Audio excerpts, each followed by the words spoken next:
Bugün yurtimizda mana bahor nafasi ufurib turibdi. Bog'roqlar yaratish, ko'chatlar ekish, gul-gulzorlar yaratish xalqimizning bir azaliy an'analaridan biri. Bugun biz Nurobod tumani kengliklarida Samarqand viloyati ko'chatchilikka ixtisoslashtirilgan Davlat o'rmon xo'jaligi rahbari Ilhom Farmonovich Yetkirov bilan suhbatlashib turibmiz. Ilhom aka, nazarimda bu yerda pistazor barpo etilyapti. Endi yashillikni asrash, bog'roqlar yaratish bo'yicha katta qadamlar viloyatda tashlangan. Qolaversa siz yaqinda Koreya safarida bo'lib keldingiz. Ertaga mana shunday bir pistazorlarni asrash, uni himoya qilish, muhofaza qilish ishlari qanday bo'ladi? Va bu ko'chatchilikning istiqbollari haqida bizning viloyatimizda adashmasam hali pistachilik endi yo'lga qo'yilib, shakllanmoqda. Shu sohadagi fikrlaringizni bir bayon etib o'tsangiz marhamat. Albatta, to'g'ri aytyapsiz. Birinchi navbatda mana shu Nurobod tumanimizda davlat rahbari hurmatli prezidentimiz tomonidan bosqichma-bosqich 50 ming gektar pista ekish rejalashtirilgan. O'sha 2025-2035 yilgacha. Bu yerda hozir har yili bosqichma-bosqich har yili 5 ming gektardan pistazor barpo qilish rejasini olganmiz. Bu pistazor rejasi barpo qilishda hozirgi kunda mana bahor mavsumida biz ishlarni boshladik. Hozirgi kunda mana shu ko'rib turgan joylaringda 500 gektar maydon bor. Shu hududda 500 gektar maydonda to'liq pistani ekib bo'ldik. Pista nihollarini hammasi to'liq niholdan ekilyapti. Buni o'sha agrotexnikasiga e'tibor bergan holda shu agentligimiz rahbari tomonidan olimlarni, mutaxassislarni jo'natib birgalikda bu pistazorni barpo qilyapmiz. Hozirgi kungacha bu Nurobod tumanida Saroyqo'rg'on o'rmon xo'jaligimiz mavjud bo'lib, unda bor yo'g'i juda ko'p yillar davomida 3000 gektar pistazor tashkil qilingan.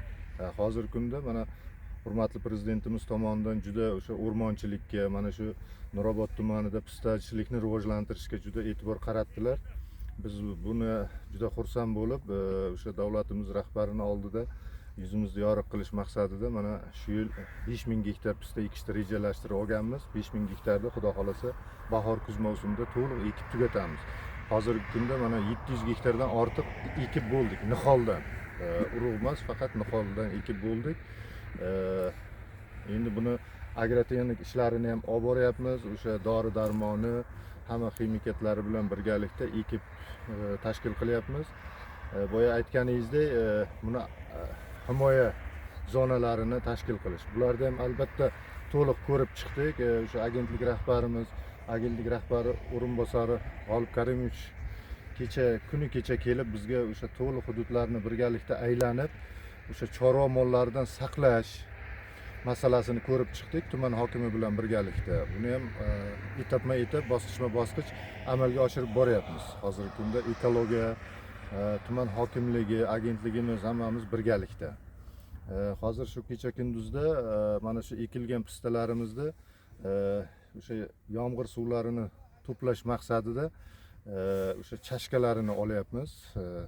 Bunda o'sha yuqoridan beriladigan yomg'ir suvlari to'planib, nihollarimiz yanada tezroq rivojlanadi.